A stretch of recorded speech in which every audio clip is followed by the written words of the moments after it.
Empezando ya, para que no se haga más tarde. Pues fenomenal. Pues nada, muy buenas tardes a todos. Bienvenidos a este curso que organiza el Centro Internacional de Neurociencia y Ética de la Fundación Tatiana. Mi nombre es Álvaro Matuz, soy el director académico de la Fundación y me acompaña mi compañera Leticia Lombardero, también directora de la Fundación de Planificación y Desarrollo. Y también nos acompaña, que luego le cederé la palabra, Javier Bernácer, que es el director científico del Centro Internacional de Neurociencia y Ética de la Fundación Tatiana. Él presentará también, además, a nuestro primer profesor de esta clase que comienza hoy sobre este curso que nos parece tan interesante, sobre un tema clásico de la cuestión de la neurociencia y la ética, como es el concepto mismo de la libertad. Para enmarcar un poco este curso y daros la bienvenida, simplemente permitidme que haga una mínima introducción a qué es la Fundación Tatiana y qué hacemos en este centro, que seguramente muchos de vosotros pues ya lo conocéis o habéis podido consultar nuestra página web. Si no, os animo también a hacerlo. La Fundación Tatiana es una fundación patrimonial privada fundada por una mujer llamada Tatiana Pérez de Guzmán el Bueno, que era una mujer de la nobleza española con siglos de tradición, que decidió destinar su patrimonio a la sociedad y junto con su marido estableció dos finalidades principales para todas las actividades que hacemos, que son el apoyo a la ciencia, y en nuestro caso se ha concretado con los años en la neurociencia, y la formación cívica de los jóvenes.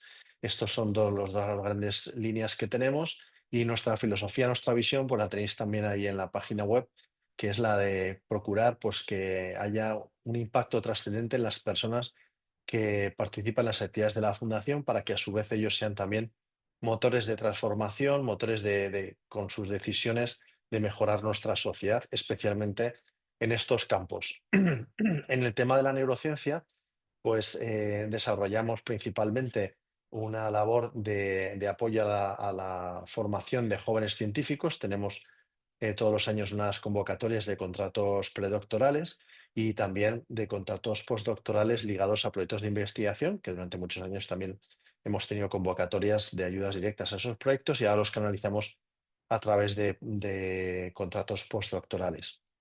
Desde hace unos años, también como resultado de la reflexión sobre nuestra propia misión, pues decidimos dar un paso más, y manteniendo esa ayuda a la ciencia directa, creamos el Centro Internacional de Neurociencia y Ética, porque nos parecía una necesidad de la ciencia, pero también de las humanidades, el trabajar conjuntamente para conocer mejor el cerebro del ser humano, el cerebro real, no solo el cerebro de laboratorio, ni solo el cerebro teórico de las ciencias sociales o de las humanidades, sino en su conjunto, verlo como lo que estamos todos en el día a día, ¿no? Que somos personas y tenemos ese cerebro que interviene de manera decisiva en nuestra vida, en nuestras acciones, y que todavía es un gran desconocido, tanto a nivel más directamente neurológico y biológico, como también a nivel digamos, de comportamiento. Sigue siendo como la nueva frontera del conocimiento que tenemos ahora mismo, y que además está muy relacionado con las peores enfermedades, y las que en Occidente sufren más personas, que son las enfermedades neurológicas, ¿no? El Alzheimer, el Parkinson, las demencias, etcétera, etcétera. Con lo cual, bueno, eso es un campo que nos parece que el desarrollo necesita de ese enfoque interdisciplinar, y que además, ese enfoque también es una contribución interesante para que cualquier tipo de desarrollo científico y tecnológico en este ámbito se haga mirando hacia la persona, o se haga también con esa dimensión ética, con esa responsabilidad ética. Y por eso el Centro Internacional de Neurociencia y Ética, que le llamamos CINET, pues eh, tiene una línea de acción que es de ayudar a la investigación interdisciplinar, con unas ayudas a proyectos de investigación. También estamos formando perfiles interdisciplinares, en este caso con unas becas postdoctorales que busquemos ese perfil. Y además también contribuimos con programas de formación como este, que venimos haciendo una vez al año, que es un programa que comenzó para dar formación a nuestros propios becarios predoctorales de la Fundación, que ya son casi 50, y enriquecer su formación. Y pronto vimos que era también algo muy interesante que podíamos abrir al resto de personas interesadas del mundo de la ciencia, del mundo de las ciencias sociales, de las humanidades. Y desde hace ya 3 años, pues estos cursos son abiertos. Hacemos una convocatoria pública pues para que aquellos que estén interesados. Estamos, pues la verdad, que bastante satisfechos y contentos con la acogida de tanto de este curso como de los cursos anteriores, que varios los tenéis también, algunos de ellos grabados en YouTube, para los que estéis interesados. Y en ese contexto de formación, ya digo, pues se enmarca este programa. O sea que muchas gracias por haber querido participar en el programa. Enhorabuena también, porque creo que manifiesta también una inquietud y una disposición inmejorable. Los perfiles, y seguramente a lo mejor Javier luego nos contará un poquito más del curso, pues la verdad es que sois fantásticos, o sea, sois personas de distintos ámbitos, pero con una formación y una experiencia, en algunos casos además dilatada y muy contrastada, en otros sois más jóvenes. Estáis también presentes los becarios de la Fundación, a los que saludamos como siempre de manera muy especial. Y nada, y os deseamos también que el curso pues sea muy provechoso. Tenéis a la Fundación Tatiana pues también siempre a vuestra disposición y os animo a que también participéis de nuestras actividades que os interesen en otros ámbitos a través de la página web. Entonces, no quiero extenderme más. Leticia, no sé si añadir alguna cosa o pasamos directamente a que Javier nos presente el seminario y a nuestro ponente. Pues Álvaro, yo creo que como somos muchos y veo que están todos ya conectados, directamente pasamos a Javier. Cualquier cosa también nos podéis escribir por el chat si hay alguna duda y os vamos contestando a todos.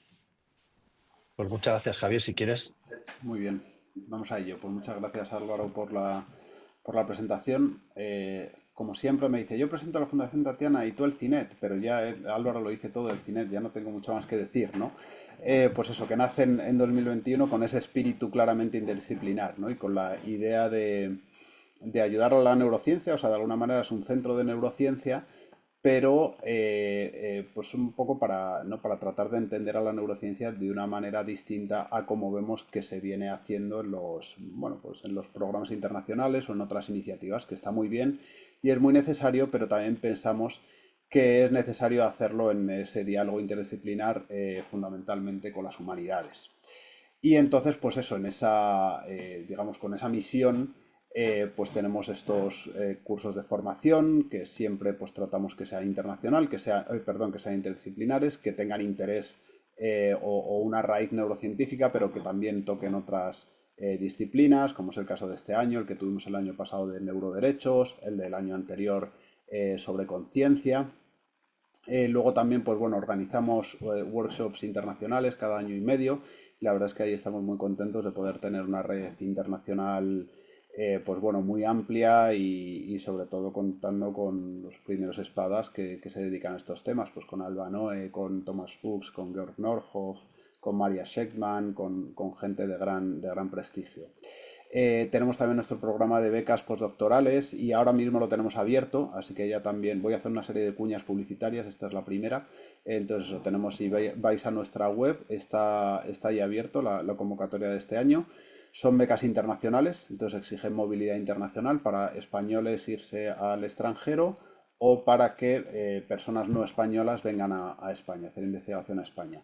Eso es uno de los criterios y el otro que son interdisciplinares. Entonces tiene que haber una movilidad disciplinar o bien alguien experimental que venga de la neurociencia, de la psicología experimental, que quiera hacer algo pues más, digamos, más filosófico o más teórico o alguien que venga de las humanidades y que vaya a hacer algo empírico. ¿Y qué más? Bueno, ya suelto todas las cuñas. Entonces también nos iremos diciendo, como todos los años, organizaremos un curso de verano en Santander, en la Universidad Internacional Menéndez Pelayo, codirigido como siempre con Miguel Ángel García Cabezas, que le tenemos por aquí. Y este año será, lo iré recordando, pero será entre el 21 y el 25 de julio y será sobre el cerebro del ser humano y del resto de animales, similitudes y diferencias, ¿vale? Y creemos que va a ser súper interesante. Ya digo, os avisaremos porque durante el curso se abrirá el plazo de becas de la WIMP, así que ya os avisaremos pues para que pidáis todos los que podáis y queráis, porque ya digo que yo creo que va a ser interesante y estas becas pues son, bueno, son factibles de conseguir, ¿no? Y la otra cuña, y esto, bueno, lo presento con mucha alegría porque yo creo que es la iniciativa que a mí por lo menos más ilusión me hace del CINET, aunque todavía está por confirmar, es queremos empezar un máster en neurociencia y humanidades, ¿vale? Que también impartiremos dentro de la Universidad Internacional Menéndez Pelayo, que empezará como un título propio, aunque los títulos propios ya no se llaman así, esto ya va cambiando cada año para despistar al investigador, ya no sé ni cómo se llama, pero con la idea de que pronto sea un máster oficial, ¿vale? De poder habilitarlo. Ahí también pues están implicados tanto José Manuel Muñoz, nuestro ponente de hoy, como Miguel Ángel García Cabezas. Y esto ya digo, pues la verdad es que tenemos mucha ilusión y bueno, yo creo que va a ser muy importante en eso que os decimos, ¿no? Esa formación interdisciplinar que creemos que es la base para hacer esta nueva neurociencia que proponemos. Bueno, venga, no me voy a enrollar más, entonces os hablo mínimamente del plan del curso, ¿vale? Por si acaso no le habéis visto un sentido a las distintas ponencias, pues se lo doy. Entonces, José Manuel Muñoz, a quien ahora presentaré mínimamente, pues va a hacer, digamos que va a poner un poco el terreno de juego, ¿no? De por qué tiene sentido hablar de neurociencia y libre albedrío, qué diferentes posturas hay, bueno, pues eso, ¿no? ¿Por qué se habla de esto en los últimos años? Va a hacer un planteamiento y luego también hablando también, por supuesto, de cuestiones más prácticas, que es en lo que seguro que lo mencionan, no sé muy bien de qué va a hablar, pero seguro que mencionan lo que él es un gran experto internacional, que es en el tema de los neuroderechos, derechos humanos y neurotecnologías, etcétera, ¿vale? Porque ahí también el tema del libre albedrío pues entra de lleno. Bueno, entonces después de plantear un poco el panorama, la semana que viene me tocará a mí, hablaré yo, y empezaré a hablar de los experimentos en neurociencia que ha habido para evaluar la existencia o no del libre albedrío, centrándome sobre todo en los famosos experimentos de Libet y en los experimentos relativamente recientes que ha habido sobre ellos, ¿no? Algunos para apoyarlos, otros para criticarlos. Pero será puramente neurocientífico. Yo ahí no me meteré en linderos filosóficos, porque para eso tendremos la semana siguiente, tendremos a Carlos Moya, filósofo de la Universidad de Valencia, y bueno, uno de los grandes expertos también internacionales en este tema. Yo siempre menciono su libro de Filosofía de la Acción del 90 y pico, el 95 yo creo que es, pues es el manual que se usaba de Filosofía de la Acción de referencia en la Universidad de Oxford. Entonces, pues eso yo creo que dice mucho, ¿no? Y es una persona que sabe mucho, que ha escrito mucho, ha pensado mucho sobre este tema de la libertad en relación con la neurociencia. Bueno, ya veremos que un tema que hay detrás, y seguro que plantea también José Manuel, es, claro, si hay determinismo o indeterminismo en la materia, en la naturaleza, porque al final, digamos que nos la podemos jugar ahí, ¿no? De alguna manera. Si el cerebro humano pues está formado de materia, ¿no? Y resulta que la materia es determinista, pues efectivamente puede haber un cierto determinismo, o bueno, podemos aceptar que el determinismo es la única salida. Si resulta que la materia está indeterminada, pues las respuestas que tenemos que dar son otras. Entonces, para hablarnos de estas cosas incomprensibles y hacerlas comprensibles, pues tendremos a Javier Sánchez Cañizares la siguiente semana y hablará eso, determinismo e indeterminismo. Y la última sesión queremos que sea un poquito más práctica, la dirigirá o la coordinará Gabriel Madirolas, al que tenemos por aquí, y será, pues bueno, porque como dice el título, a ver que lo tengo por aquí, actualización sobre un tema clásico de debate. O sea, este es un tema clásico ya, pero es siempre recurrente. Al final termina volviendo el tema de la neurociencia y la libertad.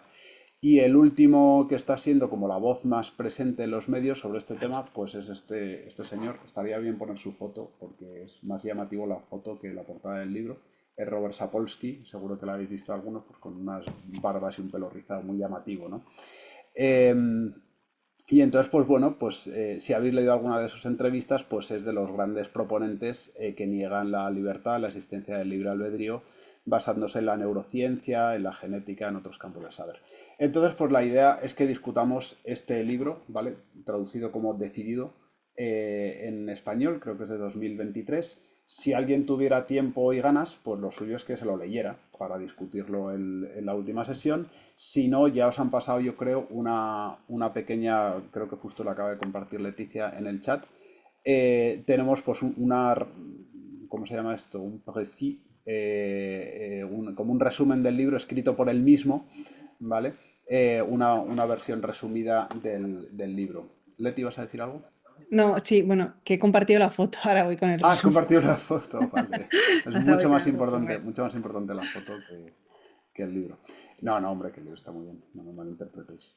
Eh, bueno, y entonces la idea, como somos ciento y la madre, con todos los respetos, pues, o sea, a nosotros nos encantaría, ya digo, que eso fuera un taller y discutirlo todos juntos. Para hacerlo un poco practicable, lo que vamos a hacer es dividiros en grupos de una manera arbitraria. Entonces va a ser muy divertido. Con la idea de que, bueno, pues en esa semana previa a este taller, pues os juntéis electrónicamente, ¿no? Os juntéis online el grupito, que será de 6 de 7 personas, y entonces pues discutáis lo que hayáis leído de Sapolsky, que contestéis a unas preguntas que os propondrá Gabriel, y a partir de ahí, pues ya en el día de la sesión, que un portavoz pues lo presente, ¿no? Presente las conclusiones que habéis sacado y así lo discutamos todos juntos, en base, obviamente, a lo que hayamos hablado durante el curso. Bueno, yo creo que ya vale de presentaciones y de historias y es hora de empezar ya con lo serio. Así que José Manuel, nada, una presentación muy rápida. José Manuel es biólogo y es filósofo, hizo su tesis doctoral precisamente sobre este tema, ¿vale? Sobre neurobiología y libre albedrío en la Universidad de Valencia, la tesis en filosofía, dirigida también por Carlos Moya. Después de eso, pues ha hecho estancias postdoctorales en la Universidad de Navarra, en Harvard, en Berkeley, y él pues es, como lo llamamos, Research Fellow de CINET, es uno de nuestros investigadores asociados, de los que se ha beneficiado de nuestras becas postdoctorales y bueno, y que sigue vinculado todavía a CINET, de lo cual estamos muy orgullosos y como he dicho antes, pues es uno de los grandes expertos sobre el tema de neuroderechos, de derechos humanos y neurotecnologías. Así que ya yo aquí me callo. José Manuel, si queréis, como funcionamiento general de las sesiones, pues yo creo que vamos a dejar a José Manuel que hable sin interrumpirle. Si hay preguntas sobre la marcha, las podemos poner en el chat y de todas maneras al final nuestra idea es que haya mucho tiempo, o sea que tengamos quizá hoy menos por las presentaciones, pero que tengamos como 3 cuartos de hora de debate, así que podéis ir apuntando las preguntas o cualquier controversia que queráis decir, que queráis presentar y entonces pues luego ya lo discutimos todos juntos. José Manuel, adelante. Muchas gracias, Javier. Bueno, pues nada, un placer estar aquí partiendo esta primera sesión. A ver si logro compartir la pantalla.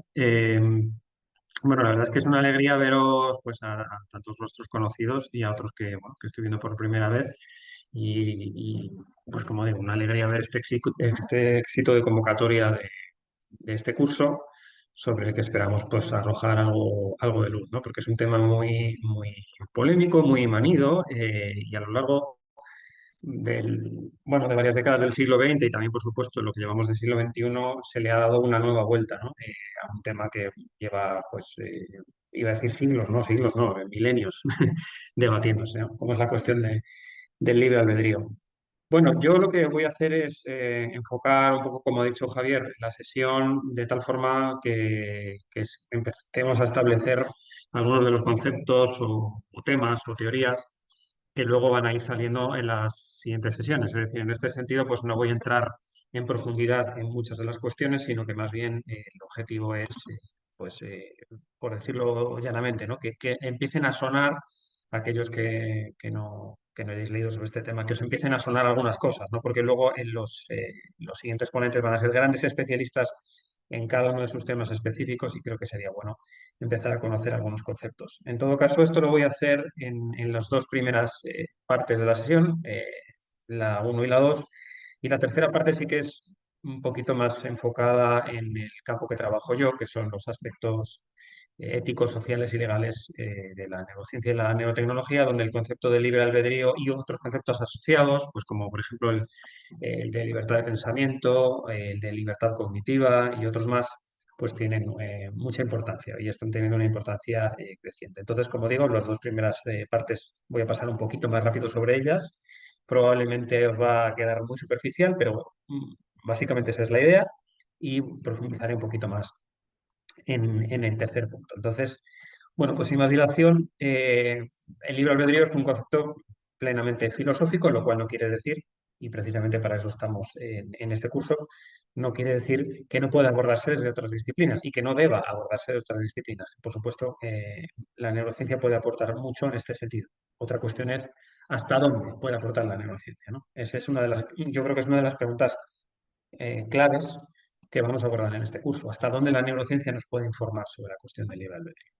Entonces, yendo a los fundamentos conceptuales y filosóficos, debemos tener claro que se trata, como estoy diciendo, de un asunto, de un tema, de una problemática que toca muchas disciplinas. Yo aquí solo reflejo tres, que son la filosofía, por supuesto, la neurociencia, el derecho, porque el concepto de libre albedrío tiene una gran importancia en el ámbito del derecho, especialmente en el ámbito del derecho penal, porque tiene que ver con el concepto de responsabilidad penal. Pero por supuesto entran otras disciplinas como por ejemplo la psicología, la antropología, y podríamos mencionar algunas más, ¿no? Entonces es un problema netamente interdisciplinar y como tal pues es un problema muy bonito pero muy complicado, donde se requiere pues discusión y debate entre especialistas de distintas áreas.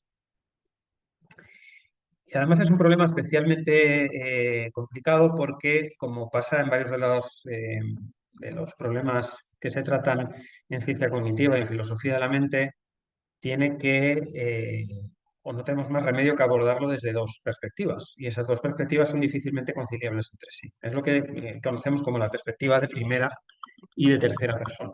En otras palabras, yo como agente bueno, pues que toma una serie de decisiones, que realiza una serie de acciones, que delibera, yo tengo mi perspectiva de primera persona, mi perspectiva subjetiva de cuáles son esas decisiones, acciones y deliberaciones, ¿no? Pero cualquiera de vosotros que está en este curso no puede conocer cuál es mi perspectiva de tercera persona. A lo más que podéis llegar es a ver desde vuestra perspectiva de tercera persona qué decisiones tomo, especialmente pues aquellas que yo puedo comunicar o que puedo realizar por medio de movimientos musculares, ¿no? Otra cosa sería que tuvieras acceso a mi pensamiento, ¿no? Un tema sobre el que, por cierto, hablaremos en la tercera parte de la sesión. Entonces, esta diferencia de perspectiva entre el ámbito subjetivo y el ámbito más objetivo, que es el que tiene la ciencia tiene un acceso de tercera persona al problema de la conciencia, pues es un problema difícilmente conciliable y es un problema esencial dentro de, como digo, de la filosofía de la mente y de las ciencias cognitivas, y el problema del libre albedrío depende necesariamente de cómo abordamos este problema. Por supuesto, sobre esto, pues tendremos a Carlos Moya, que seguro que nos va a dar una explicación muchísimo más sofisticada a la que os estoy dando yo aquí, pero en cualquier caso, bueno, yo aquí lo que estoy haciendo es presentar una serie de problemas que tienen que ver con la cuestión del libre albedrío. Una es el que acabo de decir, la diferencia entre primera y tercera persona. Un segundo problema es el problema de la causalidad mental, pero a su vez el problema de la causalidad mental depende del problema de la causalidad en general. ¿Cómo entendemos la causalidad, ¿no? Porque cuando pensamos en seres humanos como agentes que pueden ejercer un libre albedrío, en realidad lo que estamos pensando es agentes que a través de sus estados y contenidos mentales logran ejercer algún tipo de cambio físico en el mundo, ¿no? Entonces, para eso se requiere que la mente tenga un efecto causal sobre el mundo físico. Entonces, obviamente esto depende de cómo entendemos la causalidad. Y el problema de la causalidad es también un gran problema dentro de la filosofía y en particular dentro de la metafísica, ¿no?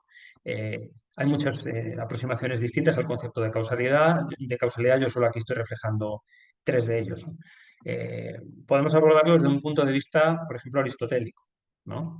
Con las famosas causas material, formal, eficiente y final. Pensemos, por ejemplo, en una mesa de madera, ¿no? La mesa de madera, si lo miráramos desde la perspectiva de Aristóteles, tendría una causa material, que en este caso sería la materia de la que está hecha, la madera. Tendría una causa formal, que sería el diseño, una causa eficiente, que sería el carpintero, la persona que está diseñando esa mesa y que a través de su acción, a través de su agencia, logra darle forma a esa mesa. Y finalmente, y valga la redundancia, la causa final, ¿no? Que es básicamente, o dicho sencillamente, el motivo por el que esa mesa existe, ¿no? Pues, por ejemplo, para tomar un café, para comer, para reunirnos o lo que sea, ¿no?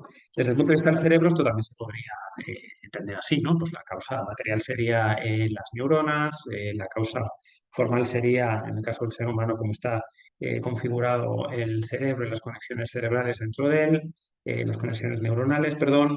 La causa eficiente sería el agente que tiene ese cerebro y a través del cual ejerce una serie de decisiones y acciones, y la causa final, pues podríamos definirla, por ejemplo, como la intencionalidad.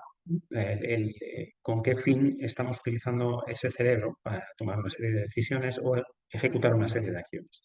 Bueno, luego está el modelo nomológico de Hume, que es probablemente, o hasta donde yo sé, es el modelo dominante de causalidad, porque ha tenido mucha influencia, además, en cómo entendemos el método científico, ¿no? Y el modelo de Hume se basa en establecer una conexión necesaria entre la causa y el efecto, entre el evento que es la causa y el evento que es el efecto, de una forma tal que una vez conocemos cuál es la causa, utilizando la razón, podemos deducir qué efecto se seguirá de esa causa, y al revés, conociendo el efecto, conocemos la causa que la antecede, ¿no? Porque siempre se establece a través de leyes. Siempre que hay determinada causa, existe un determinado efecto. Pero hay otros conceptos de causalidad, como la causalidad probabilística. Por ejemplo, podemos decir que un evento hace más probable que se produzca otro, y en ese sentido sería una causa, pero a nivel probabilístico. Contra esto hay contraargumentos de todo tipo, ¿eh? He llegado a ver argumentos tremendamente retorcidos. Por ejemplo, recuerdo un ejemplo de una ardilla en un campo de golf. Bueno, luego si queréis lo podemos comentar en el turno de discusión. Eh, y una cuestión que tiene mucho que ver con el concepto de causalidad es su relación con el concepto de correlación. Muchas veces, y esto es un problema muy importante en ciencia, y muchos apartados de conclusiones o de discusión de artículos científicos están destinados o deberían estar destinados a demostrar por qué los datos muestran causalidad y no correlación. Bueno, pues eso, ¿no? Podemos ver que a nivel cerebral se pueden dar una serie de cambios, y que al mismo tiempo se dan una serie de cambios a nivel mental. Pero establecer la causa o la relación causal entre ambos, pues requiere una reflexión profunda. Pensemos, por ejemplo, en dos tipos de estudios que se suelen utilizar bueno, como distinta argumentación dentro de las discusiones sobre el libre albedrío, que son los estudios de lesiones y los estudios de imagen cerebral. Los estudios de lesiones, como su nombre indica, se basan en estudiar a individuos que han sufrido algún tipo de lesión cerebral y ver qué tipo de cambios comportamentales se han producido. El estudio de lesiones más conocido, ultra conocido, es el caso de Phineas Gage, que era un operario del ferrocarril de Estados Unidos, en que durante su trabajo pues, se clavó una barra metálica, que es la que tenemos en la fotografía, en este individuo que tenemos en la foto es Phineas Gage. Esta barra le atravesó una parte del córtex prefrontal, bueno, también le destrozó un ojo, como podemos ver ahí, pero lo más importante aquí es la lesión cerebral, y lo que se vio es que esta persona, que era una persona pues, tremendamente correcta, educada, tenía una manera muy funcional de planificar su trabajo y sus acciones, después de esta lesión, que milagrosamente se salvó de ella, pues empezó a ser una persona tremendamente impulsiva, ruda, maleducada, insultaba a otras personas, no era capaz de hacer bien su trabajo, ¿no? Obviamente, ahí podemos establecer de forma razonable que hay una causa-efecto, ¿no? La lesión cerebral nos está indicando que esa zona cerebral lesionada probablemente tiene unas funciones muy importantes en cuestiones como la planificación, como en la inhibición de conducta impulsiva y otra serie de funciones similares, ¿no? Con los estudios de imagen cerebral, aunque aquí el especialista en esto es Javier Bernace, seguro que él sabe mucho más que yo de esto, pero es más complicado establecer correlaciones, o mejor dicho, establecer relaciones causales cuando vemos que una determinada área cerebral se activa mientras que una persona está realizando una tarea, ¿no? Esa activación cerebral puede tener muchas explicaciones diferentes y no siempre va a ser una explicación causal, ¿no? Entonces, hay una diferencia, a mi modo de ver, entre los estudios de lesiones, que en muchos casos demuestran algún tipo de relación causal difícilmente negable, y los estudios de imagen cerebral, donde como mínimo vemos una correlación, pero requieren una reflexión adicional, ¿no? Hay muchos ejemplos también, algunos muy absurdos, pero muy graciosos, de situaciones en las que se dan aparentes situaciones causales que no son correlación. Y si hacemos una reducción al absurdo, vemos ejemplos como eh, el número de películas que Nicolas Cage estrena a lo largo de un año y el número de ahogamientos en piscinas, ¿no? Si vemos las dos gráficas, pues van prácticamente de la mano, ¿no? Entonces, creo que ninguno de nosotros aquí podría decir que el causante de los ahogamientos en piscinas es Nicolas Cage, ¿no? Y sin embargo, eh, bueno, pues se dan esos datos así, ¿no? Hay una especie de paralelismo entre las dinámicas de los dos datos, ¿no? Por lo tanto, insisto, correlación y causalidad no siempre van de la mano. Esto ha llevado al asunto de la causalidad mental, pues ha provocado muchísimo debate filosófico. Estos solo son algunos, bueno, son solo pinceladas, ¿no? Pero una manera de abordar el problema de la causalidad mental que ha sido muy popular en filosofía, sobre todo en la filosofía analítica de tradición anglosajona, es el problema de la exclusión causal de Kim. Es muy complejo, ¿eh? Y voy a intentar explicarlo de manera sencilla, pero en esencia el principio se basa, y esto es muy importante tenerlo en cuenta, en que Kim, Jae-Won Kim, que es un filósofo de la mente muy influyente, entiende la relación entre el mundo físico y el mundo mental como una relación de superveniencia. Una relación de superveniencia es una relación en la que no puede haber un cambio en B si no hay un cambio en A, siendo en este caso B la mente y A el mundo físico. En otras palabras, no puede haber un cambio a nivel mental si no va acompañado de un cambio a nivel físico. O, podemos decirlo más sencillo aún, lo que ocurre a nivel físico es suficiente para lo que ocurre a nivel mental. Por lo tanto, visto así, todo lo que ocurre a nivel mental no es más que un epifenómeno, una especie de fenómeno que aparece a causa de lo que ocurre a nivel físico, pero que realmente es superfluo o es accesorio a nivel causal. Porque si no lo fuera, y esto es lo que nos dice King, si el mundo mental pudiera tener poder causal sobre el mundo físico, se daría una sobrecausación, porque los eventos físicos anteceden, son causa de los efectos físicos siguientes. Y además el mundo físico también tuviera poder sobre el mundo, poder causal sobre el mundo mental tuviera poder causal sobre el mundo físico, tendríamos causas bueno, que serían redundantes, ¿no? Entonces, si seguimos una navaja de Ockham, por ejemplo, ¿no? Pues esto no tendría demasiado sentido. Lo que tiene sentido es que el mundo físico o los eventos de carácter físico, o en este caso de carácter cerebral o neural, provocan efectos de carácter cerebral o neural. Y el mundo mental solamente aparece como epifenómeno y no tiene poder causal real sobre el mundo físico. Esto es el problema de la exclusión causal de Kim, que ha provocado muchísimo debate y seguro que bueno, pues especialistas como Carlos Moya os lo van a poder explicar con mucha mayor profundidad de lo que yo lo estoy haciendo.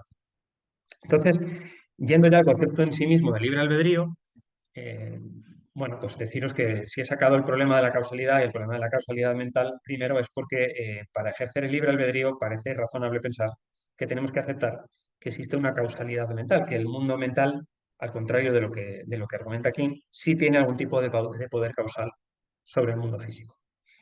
¿Cuál es el concepto de libre albedrío? Pues esto es una de las cosas más divertidas, ¿no? Que no existe una definición, digamos, consensuada de lo que es el libre albedrío, aunque probablemente todos los que estamos en este curso tenemos una idea muy intuitiva de lo que puede ser. La Enciclopedia de Internet de Filosofía, que es una de las dos principales o de las tres principales enciclopedias de filosofía, nos lo describe de esta manera. La mayoría de nosotros estamos seguros de que tenemos libre albedrío, aunque no sabemos exactamente en qué consiste. Según David Hume, a quien he mencionado antes, la cuestión de la naturaleza del libre albedrío es la cuestión más polémica de la metafísica. Si esto es correcto, entonces averiguar qué es el libre albedrío no es una tarea fácil. Como mínimo decir que una gente tiene libre albedrío, es decir, que la gente tiene la capacidad de elegir su curso de acción. Pero los animales parecen satisfacer este criterio y normalmente pensamos que solo las personas y no los animales tienen libre albedrío. Entendemos entonces el libre albedrío como la capacidad exclusiva de las personas que les permite controlar sus acciones. Es controvertido si esta comprensión mínima de lo que significa tener libre albedrío realmente requiere que un agente tenga una facultad específica de voluntad. Si el término libre albedrío es simplemente una forma abreviada de referirse a otras características de las personas, y si realmente existe algo así como el libre albedrío, ¿no? Es decir, bueno, en un solo párrafo aquí podemos ver la complejidad de este problema, ¿no? La complejidad de la propia definición del libre albedrío y, por supuesto, la complejidad del problema de si tenemos algo así como un libre albedrío, ¿no?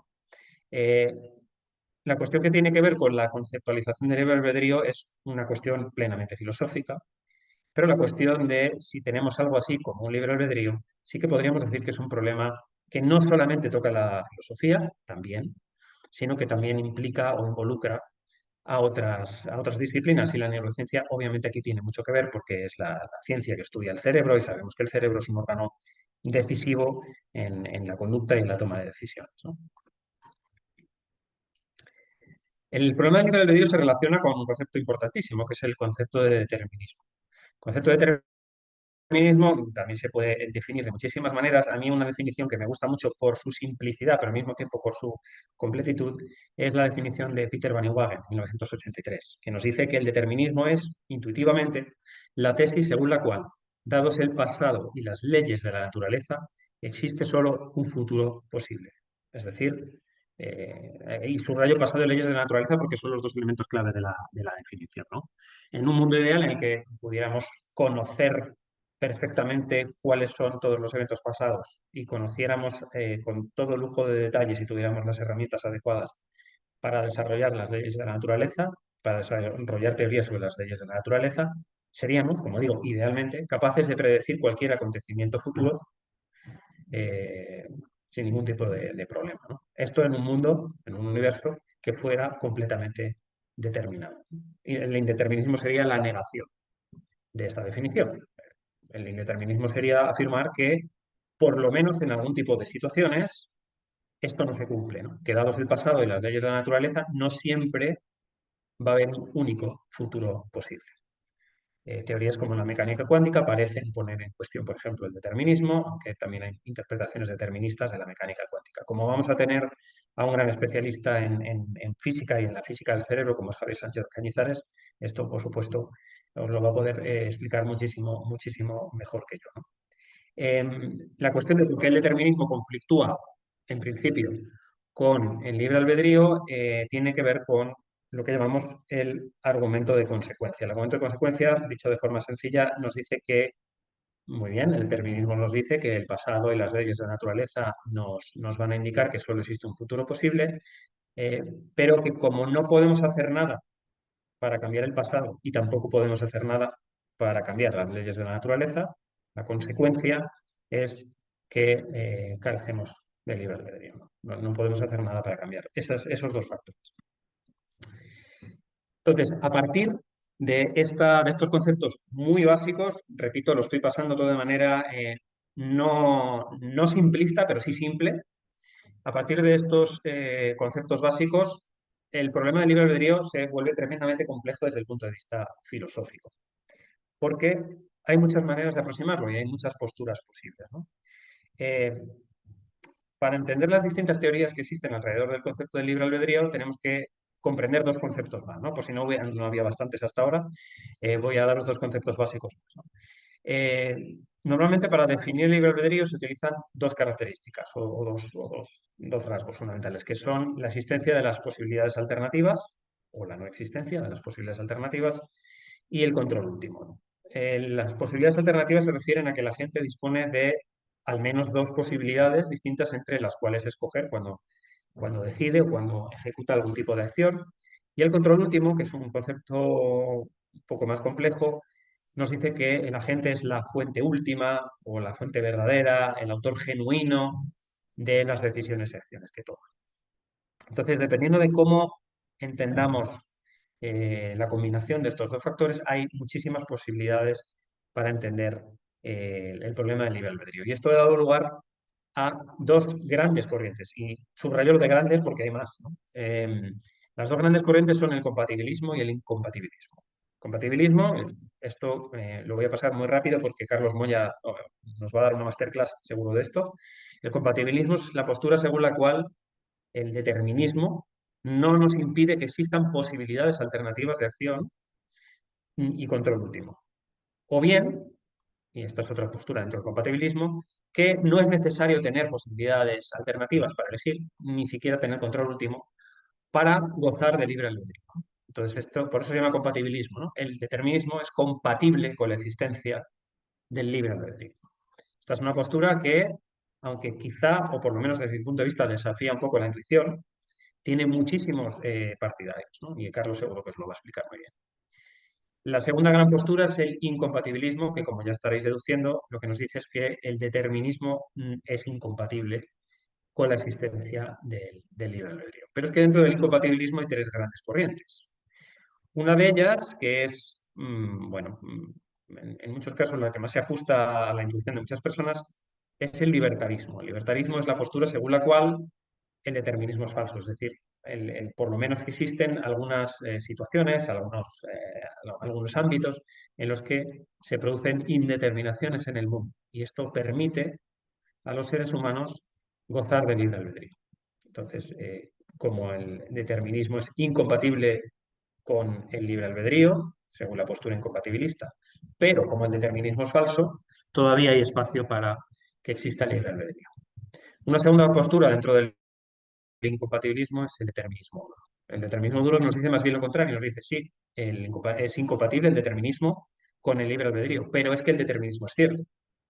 Por lo tanto, como es cierto y es incompatible con el libre albedrío, no podemos gozar del libre albedrío. Y también tenemos una postura que llamamos incompatibilista dura, que lo que nos dice es que no solamente el libre albedrío es imposible en un mundo determinado, como dicen los deterministas duros, sino que también es imposible gozar del libre albedrío en un mundo indeterminado, porque, dicen los incompatibilistas duros, en un mundo indeterminado lo que reina es el azar. El agente no tiene control real sobre sus decisiones, dependen exclusivamente del azar y no puede haber libertad donde hay azar. Entonces, como podéis ver, y estos son solo 4 posturas básicas, la cuestión del libre albedrío es, bueno, como dice en inglés, es tricky, ¿no? O sea, es tremendamente complicado, ¿no? Es un problema filosófico de primer nivel, sobre el que los filósofos siguen y siguen y siguen y siguen debatiendo. Estos son algunos de los conceptos filosóficos básicos alrededor del concepto de libre albedrío. Otra cuestión que vamos a ver en siguientes sesiones del curso, y esto lo van a abordar, pues, por ejemplo, los dos Javieres, ¿no? Bernácer y Sánchez Cañizares, también lo va a abordar Gabriel, es el libre albedrío visto desde el punto de vista de la neurociencia y la psicología y las ciencias cognitivas.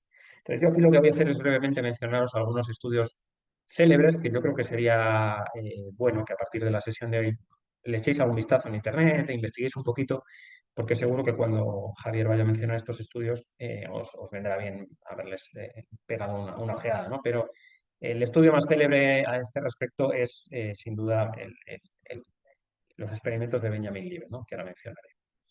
Es tremendamente, bueno, yo creo que es revelador mirar algunos títulos de libros y titulares de prensa, artículos de divulgación, etcétera, sobre cómo el libre albedrío es informado por la neurociencia. Y digo que es revelador porque yo diría que en un 95% de situaciones lo que vais a leer es que la neurociencia demuestra que no existe el libre albedrío. Veréis a muchos neurocientíficos afirmar que el concepto de libertad es una ilusión, que la neurociencia ha demostrado sin lugar ningún tipo de dudas que no podemos gozar de libertad de acción, de libertad de decisión. Y muchos de estos argumentos se basan precisamente en estos estudios, en los estudios de los experimentos de Liebe, ¿no? Sin embargo, también hay gente en el mundo de la filosofía, en el mundo de la neurociencia, que ha escrito libros muy interesantes, este os lo recomiendo encarecidamente, donde con muy buenos argumentos, a mi modo de ver, nos demuestran que el estado actual de la ciencia y de la neurociencia no demuestra la inexistencia del libre albedrío. Para esto dan argumentos insisto, que me parecen convincentes. Este libro, escrito por Alfred Meilly, creo que está traducido al castellano, se llama Libres, porque la ciencia no ha probado la inexistencia del libre albedrío. Es un librito de apenas 120 páginas, muy corto, pero muy didáctico y muy potente. Y como digo, es altamente recomendable, bajo mi punto de vista. Bien, este es el famoso estudio de Libet. Como Javier lo va a explicar en detalle y no quiero tampoco, ¿no? pisar, pisar lo que él va a decir, que lo va a decir con muchísima más profundidad que yo, os digo, vamos, lo básico, ¿no? Los experimentos, bueno, en realidad fueron una serie de experimentos, pero estos estudios de Libet se basaron en utilizar a individuos de experimentación a los que se les realizaba un estudio de la actividad en la corteza cerebral mientras tomaban decisiones.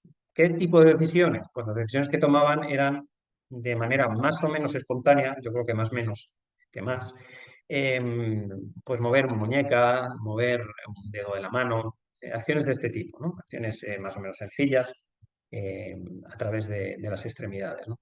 Y para eso tenían que reportar, mientras tomaban esas decisiones, tenían que reportar mirando un reloj adaptado en qué momento habían sido conscientes de tomar la decisión de mover las manos o de mover las muñecas. Cuando lo hacían, se llegó a una serie de conclusiones en estos estudios y fue que había un cambio cerebral que ellos llamaron el readiness potential, que antecedía a el momento en el que las personas, los individuos, eran conscientes de estar tomando las decisiones que tomaban, ¿no? Entonces, de aquí, de estos estudios, Libet dedujo que la iniciación de los actos voluntarios se produce de manera inconsciente, puesto que hay un cambio cerebral que antecede al momento en que el individuo es consciente de estar realizando esa acción. De esto, y esto es una confusión muy habitual, muchos han deducido que Libet lo que nos estaba diciendo es que no hay libre albedrío. Pero Libet nunca dijo que no hay libre albedrío. Al contrario, Libet era un partidario del libre albedrío. Lo que Libet dijo es que la iniciación de los actos voluntarios es inconsciente. Pero él estaba convencido de que el libre albedrío todavía tenía cabida ejerciendo un acto de veto sobre acciones o actos que nos vienen de manera inconsciente, ¿no? Podemos vetar la acción, ¿no? Para esto, por ejemplo, el córtex prefrontal es muy importante, ¿no? Para la inhibición de ciertas conductas, ¿no? Entonces, como digo, es una confusión muy corriente. Se suele decir que Libet dijo que no hay libre albedrío. No, Libet nunca dijo esto. Luego ha habido otra serie de estudios sobre los que simplemente os los dejo aquí en pantalla, que se les suele llamar Libet Style Experiments, estudios tipo Libet, que con mayor sofisticación quizá o menos sofisticación, no lo sé muy bien, que Libet han tratado de llegar a conclusiones sobre si realmente la toma de nuestras decisiones es de carácter inconsciente, si la libertad interviene en algún punto o si no. Dos de los más famosos son, por ejemplo, este de Sun y colaboradores de 2008 y hay un segundo estudio que es el de Fried y colaboradores de 2011. Hay muchos más, muchos más. Los experimentos tipo Libet son todo un mundo, ¿no? Pero todos los experimentos parecen llegar siempre a la misma conclusión y es que hay una serie de cambios inconscientes que preceden al momento consciente en el que los individuos toman las decisiones, ¿no? Entonces, principalmente basándose en este tipo de estudios es que muchos neurocientíficos dicen que la neurociencia ha demostrado que no existe el libre albedrío. Esto es lo que se conoce como el argumento de Libet, que se basa en las siguientes premisas. Los participantes en los experimentos no toman decisiones conscientes, por ello probablemente las personas nunca toman decisiones conscientes de hacer cosas y una acción es libre solo si procede de una decisión de realizarla de manera consciente, ¿no? Por lo tanto, la conclusión de estas premisas es que probablemente no hay acciones libres. Bueno, sobre esto, como digo, Javier va a entrar en profundidad. Yo solamente dejo la siguiente observación. Y hay otro tipo de contraargumentos, ¿no? Pero dejo la siguiente observación. Que el hecho de que una acción sin ningún tipo de trascendencia ética y moral, como es mover una muñeca, se ha iniciado de manera inconsciente, no demuestra que todas las acciones se inicien de manera inconsciente, ¿no? Me parece una conclusión muy precipitada afirmar que no tenemos libre albedrío solo porque algo así como mover una mano lo hacemos de manera inconsciente, ¿no? Creo que cuando pensamos en libre albedrío nadie está pensando en sacudir una muñeca o en mover una mano, no estamos pensando en cuestiones mucho más relevantes y que en la vida de una persona tienen un peso mucho mayor y que en muchos casos requieren deliberaciones bueno, pues complejas, largas en el tiempo, e intervienen valores personales, valores morales, nada que ver con mover una muñeca, ¿no? Me parece que es mucho afirmar y me parece que es sobrelimitarse cuando sacamos este tipo de conclusiones. Pero también ha habido argumentos en contra del libre albedrío a partir de psicología social, a partir de experimentos de psicología social. Pues, por ejemplo, este experimento de Philip Zimbardo, que es conocido como el experimento de la prisión de Stanford, en el que bueno, pues, se asignó una especie de roles a alumnos de la Universidad de Stanford para que algunos hicieran de guardias de una prisión ficticia, y a otros para que fueran y ejercieran el rol de presos, ¿no? Lo que se les encerró durante varios días en los sótanos de la Universidad de Stanford, que se habían adaptado para que se parecieran a una prisión, y tras varios días de entrar en estos papeles, muchos de los individuos se acabaron creyendo esos papeles, ¿no? Hasta el punto de que hubo abusos de algunos de los supuestos guardias a los supuestos presos, algunos de los supuestos presos se llegaron a creer tanto el papel que se sentían torturados, lloraban en las celdas. Bueno, es un experimento interesante, aunque tiene, por supuesto, varias críticas en las que no voy a entrar ahora.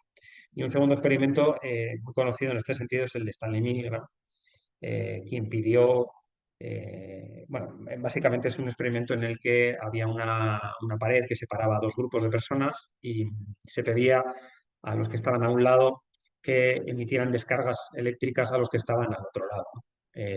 Cuando lo hacían, se escuchaban gritos de dolor, ¿no? Gritos de dolor a partir de esas descargas. Estos gritos eran grabados, no eran descargas reales, al otro lado no había nadie, pero los que emitían esas descargas no lo sabían, ¿no? Y lo que se vio es que en muchos casos estas personas no tenían ningún problema no solo en emitir las descargas, sino en aumentar la intensidad del voltaje, ¿no? Eh, bueno, pues a partir de este tipo de estudios, algunos han argumentado que las situaciones, el contexto en el que nos encontramos, determinan en muchos casos nuestra conducta, ¿no? Esto es lo que se conoce como el argumento situacionista, un argumento sobre el que también hay pues, muchos detractores. Y también lo voy a dejar como apunte porque, como insisto, yo solamente quería dejar esto en breves pinceladas. Mi observación es, bueno, en los juicios de Nuremberg muchos nazis dijeron que ellos no tenían ningún tipo de responsabilidad en los crímenes de guerra que cometieron porque seguían órdenes. Esto es un argumento situacionista. Entonces hay que tener mucho cuidado con este tipo de argumentaciones y además en los experimentos de Milgram y de Zimbardo, no todos los individuos que participaron en los experimentos realizaron acciones abusivas, ¿no? Por lo tanto, esto demuestra que sí es posible, en muchos casos no dejarse llevar por el contexto o por la situación.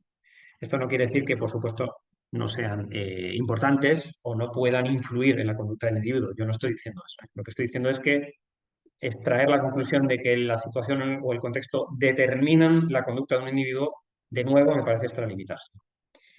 En cualquier caso, como he dicho ya varias veces, yo solo quería dejar todos estos temas repasados por encima para que en las siguientes sesiones se pueda entrar más en profundidad. En lo que sí voy a entrar un poco más es en el tercer aspecto, que son los aspectos sociales que tienen que ver con el concepto de libre albedrío y otros conceptos asociados, ¿no? Aspectos éticos, legales y sociales, que son en los que más he trabajado yo en los últimos años.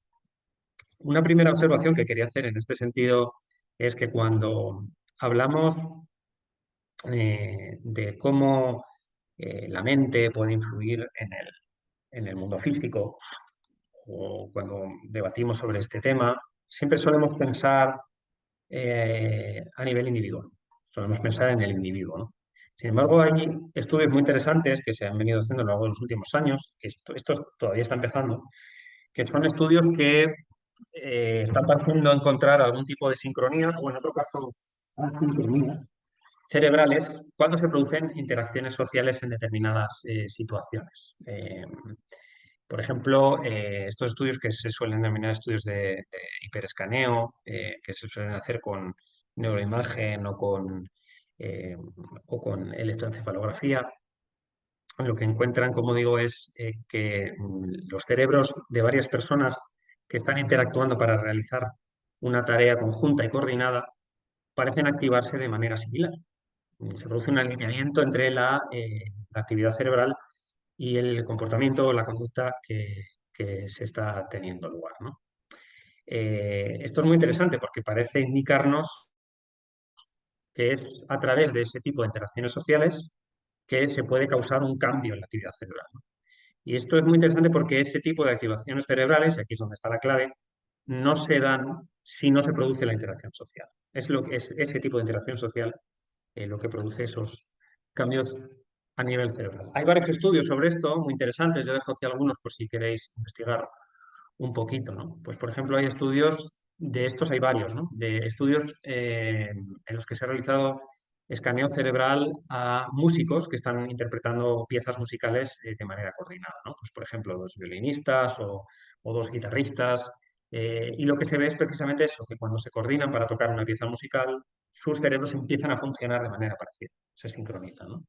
Yo creo que esto es muy interesante y nos habla mucho de que tenemos que empezar a ver también la acción como, no solamente como algo producto del individuo, sino también como algo producto de la interacción entre las personas, ¿no? Como algo producto de la interacción social. Este estudio a mí me parece especialmente interesante. En este estudio lo que se hizo fue, eh, se tomó un grupo de individuos, se les pidió que miraran una serie de clips de películas mientras se les hacía una resonancia magnética. Estos clips de películas eran clips que tenían una interpretación ambigua, digamos. No tenían contenidos que fueran fáciles de interpretar, se podían interpretar de maneras muy diferentes, ¿no?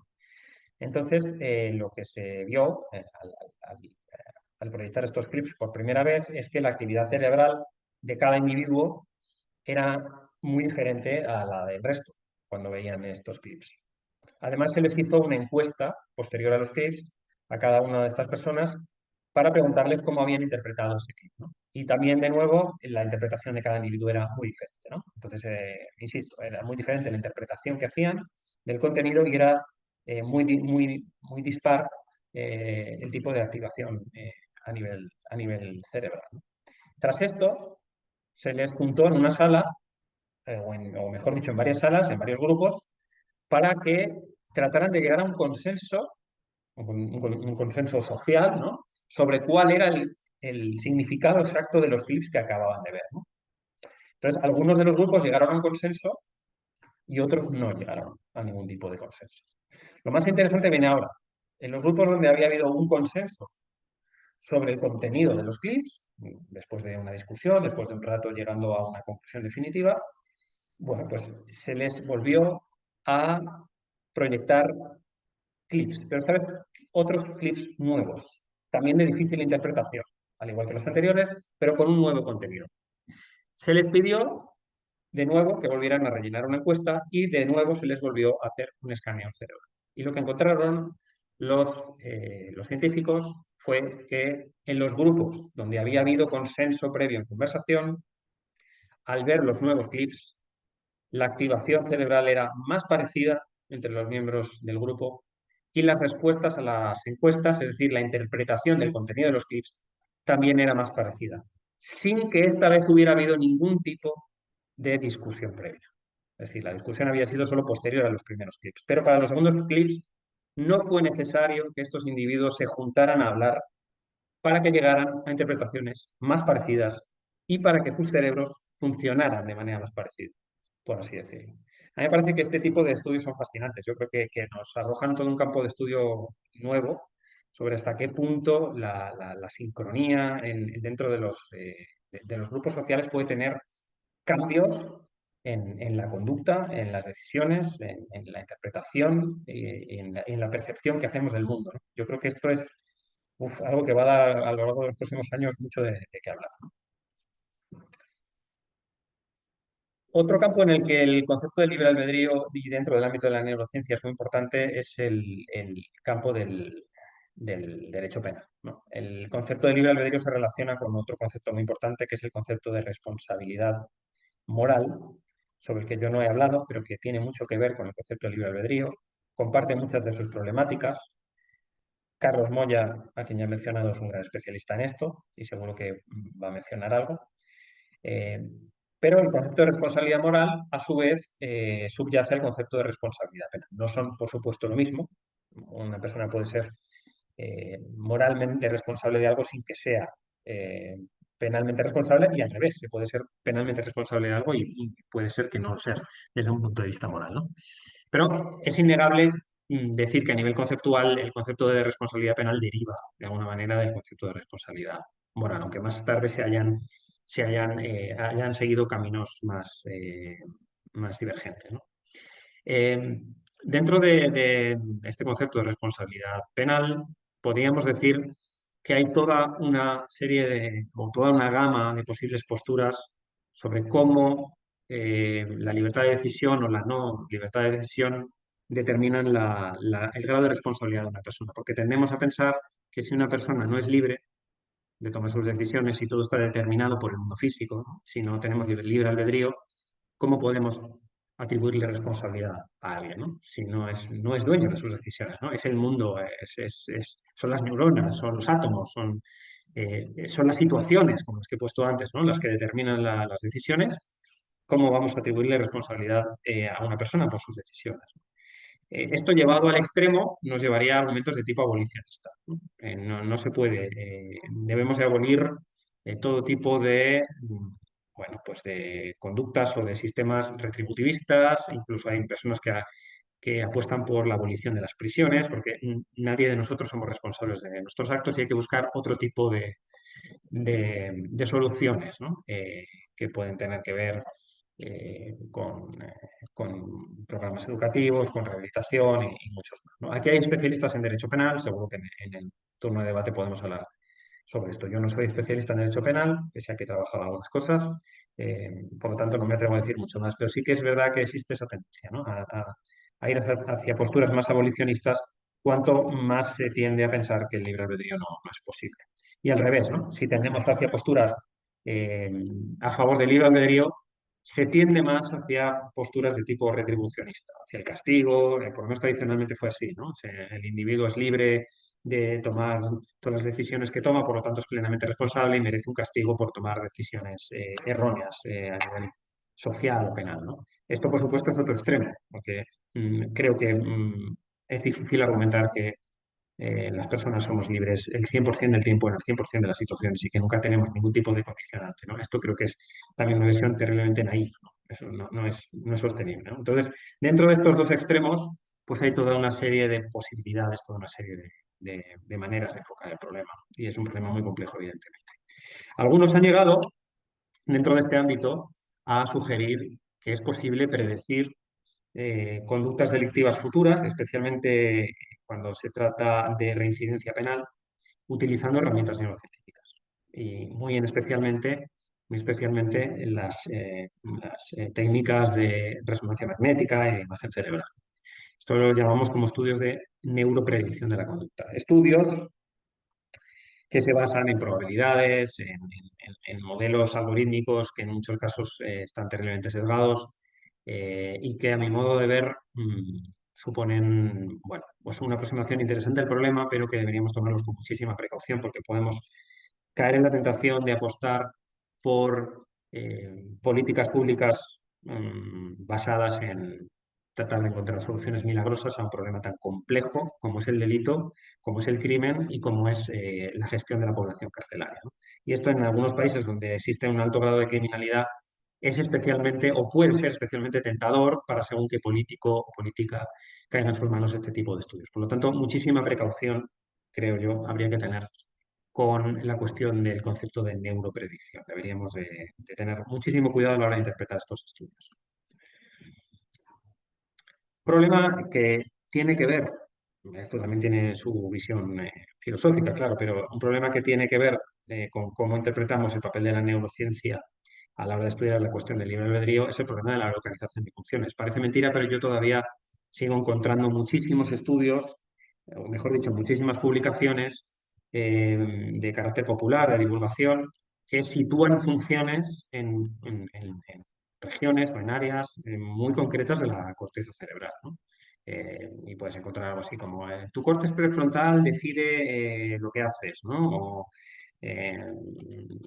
o el concepto de Dios está en el lóbulo occipital, cosas así, ¿no? La localización de funciones, que bajo mi punto de vista, esto puede sonar altamente impopular, lo que voy a decir, ¿no? Pero es una especie de nuevo lombrosianismo, ¿no? Sabemos que los estudios de Lombroso atribuían rasgos de tipo criminal según cuál era la forma del cráneo o la forma de los rasgos de la cara. Bueno, pues esto obviamente no es lo mismo, pero me recuerda bastante a la cuestión del lombrosianismo, ¿no? Las funciones dependen del área cerebral, de la anatomía, de la situación de las conexiones neuronales y no hay y no hay más, ¿no? La amistad está en el área tal del cerebro, ¿no? Eso no es así, ¿no? El cerebro funciona a través de redes cerebrales. Aquí, bueno, pues tenemos también en la sala neuroanatomistas. Bueno, me gustaría mucho ver luego también cuál es su manera de ver esto, ¿no? Eh, entonces, como digo, creo que cuando hablamos de la neurociencia y del problema de la libertad de decisión dentro de un ámbito que tiene que ver con la posible resolución del crimen, hay que tener muchísimo cuidado. Los estudios de neuropredicción, en parte, se basan precisamente en esto. Nos dicen que un individuo eh, es más probable que vaya a reincidir en un crimen porque su corteza cingulada se activa más que la de otro individuo. Entonces, esto es una localización de funciones con la que hay que tener muchísimo cuidado. Con esto no estoy diciendo, ojo, que determinadas partes del cerebro no esté demostrado que tienen un papel importante en una función. No estoy diciendo esto. No estoy tratando de convertir a esto en algo etéreo, donde el cerebro no tiene ningún papel y las regiones cerebrales eh, no participan en funciones concretas. Pero de ahí a localizarlo dentro de esa región cerebral es más complicado. De hecho, hay estudios que demuestran que se pueden reasignar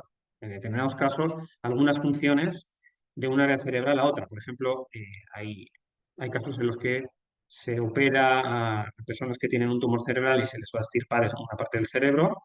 Durante un tiempo se les entrena para que traten de desplazar o sí, que traten de desplazar algunas de las funciones que esas zonas del cerebro estaban bastante implicadas en realizar, trasladarlas a otras partes del cerebro y se ha hecho con éxito. Y esas personas luego han tenido una rehabilitación mucho más sencilla. Por ejemplo, esto se han hecho estudios con el habla, ¿no? Se ha podido conseguir que una persona que se iba a quedar sin habla, al extirparle el tumor, consiguiera hablar ya sin utilizar esa parte del cerebro que le iba a ser extirpada.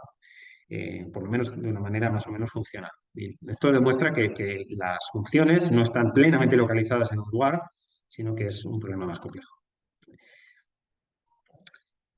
Quiero ir terminando, no sé cómo vamos de tiempo, creo que todavía quizás un cuarto de hora puedo tener. Javier, me puedes interrumpir si quieres que me paso de tiempo, pero me gustaría terminar con qué importancia está adquiriendo el concepto de libre albedrío y otros conceptos relacionados en el ámbito de las repercusiones éticas y legales de la neurotecnología. La neurotecnología, que es muy fácil de definir, aunque hay muchas tipologías diferentes. La neurotecnología, en esencia, es básicamente cualquier tipo de técnica que se utiliza para monitorear o para observar qué ocurre en el sistema nervioso, por un lado, y por otro lado, para poder intervenir, para poder realizar algún tipo de cambio en las funciones del sistema nervioso. Algunos científicos utilizan la metáfora de leer y escribir en el sistema nervioso. No dejan de ser metáforas, pero son bastante fáciles de entender, ¿no? Entonces, dentro de todo este mundo de las neurotecnologías, se ha venido ha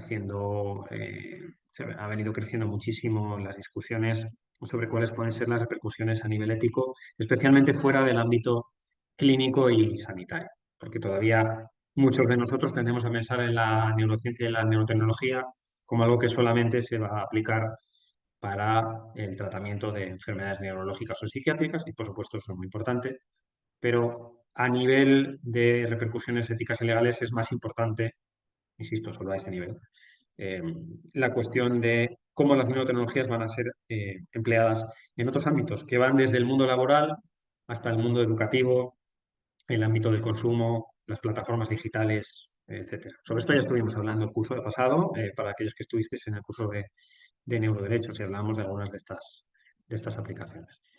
Hay muchas empresas de neurotecnología que están desarrollando dispositivos de este tipo. Todo el mundo conoce, por supuesto, a Elon Musk y más todavía este último año, ¿no? Por razones obvias.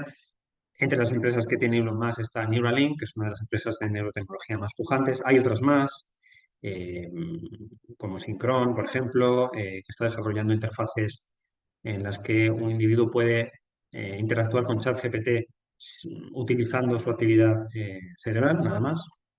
Entonces, todo este tipo de aplicaciones están llevando una inversión enorme en neurotecnología. Esta gráfica nos muestra la perspectiva de cómo va a crecer el mercado neurotecnológico global en los próximos años. Y siempre lo digo, este es uno de los análisis más conservadores que existen en la red. Los hay que van por encima.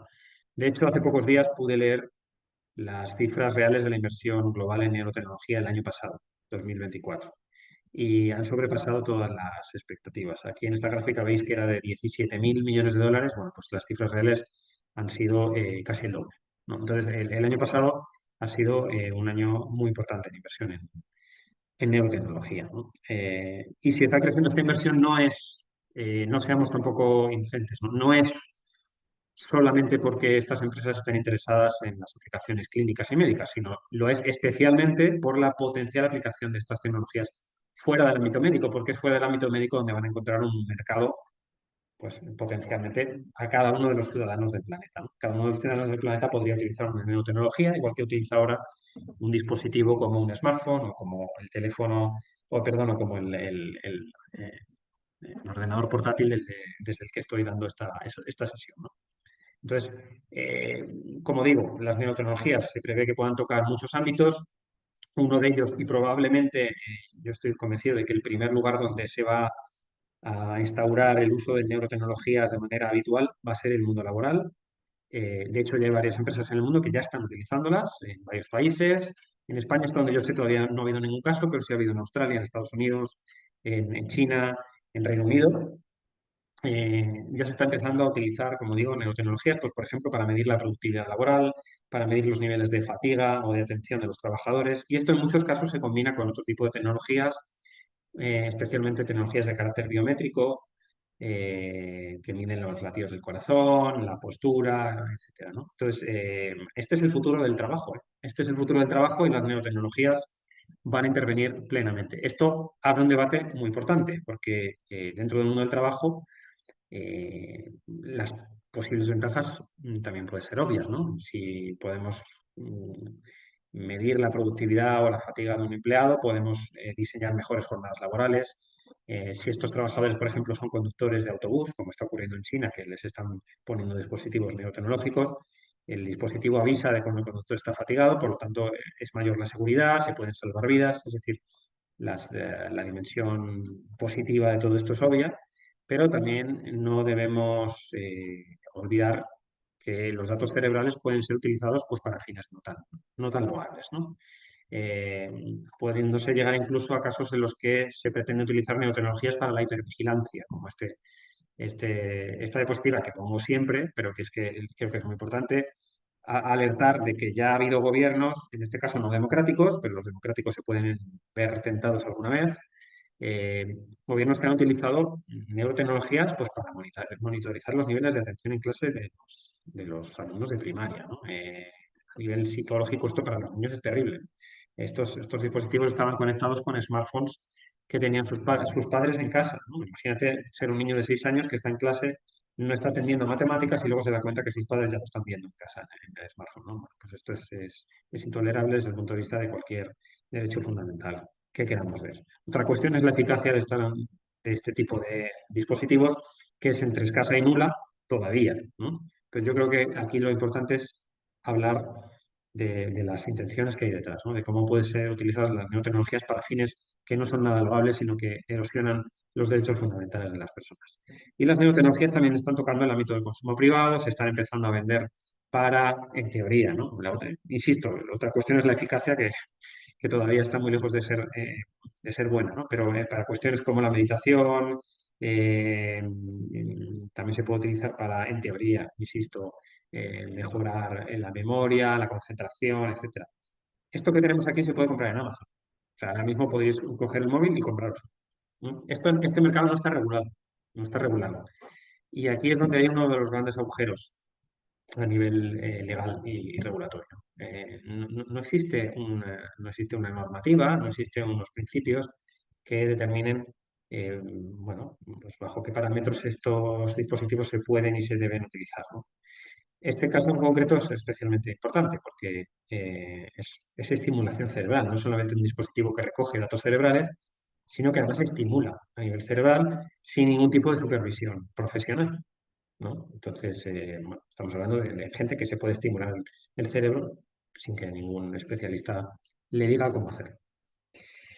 Pero es verdad que los dispositivos neurotecnológicos actualmente están más desarrollados dentro del ámbito de la recogida y el análisis de datos cerebrales y no tanto en la estimulación. Algunos científicos hablan de que hay una diferencia de 15 o 20 años en el desarrollo de los dos tipos de neurotecnologías, las de lectura, entre comillas, y las de escritura, ¿no? Y bueno, considerando esto, creo que la gran urgencia es considerar qué se está haciendo con los datos cerebrales. Muchas plataformas están empezando a hacer estudios para utilizar los datos cerebrales de los usuarios a la hora de elaborar contenidos personalizados, cosa que ya hacen con otro tipo de algoritmos, pero que pretenden hacer también con datos cerebrales, ¿no? Y claro, hay que tener cuidado porque algunos estudios empiezan a arrojar algún tipo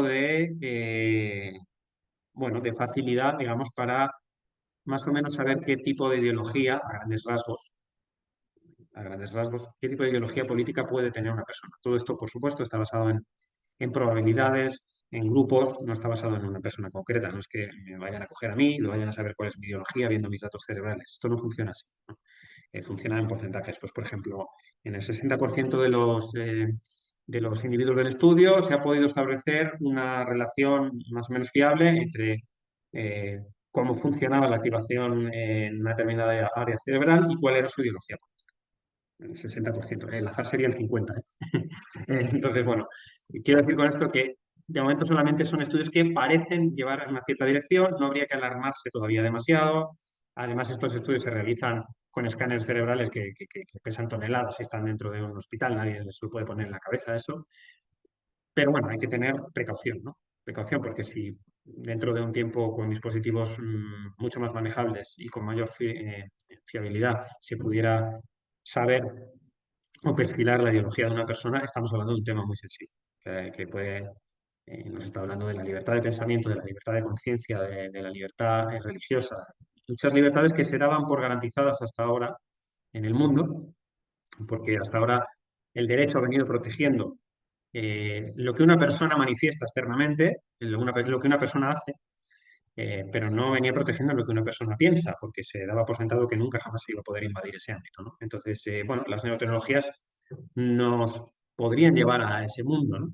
Insisto, creo que todavía hay que ser muy prudentes, no hay que hacer afirmaciones de ciencia ficción, pero hay ciertas tendencias que deberían empezar a preocuparnos y que deberíamos analizar con más detalle. Y dentro de este ámbito, y con esto sí que ya voy a ir finalizando, es que han surgido las propuestas de neuroderechos, de las que ya hablé en el curso del año pasado, pero que básicamente se centran en dos grandes corrientes, aunque últimamente están convergiendo ya mucho, creo que bajo mi punto de vista, creo que acertadamente. La primera corriente es la de Machelo, Yenke y Roberto Andorno, que en este artículo nos hablan de diversos derechos sobre los que no voy a entrar en profundidad.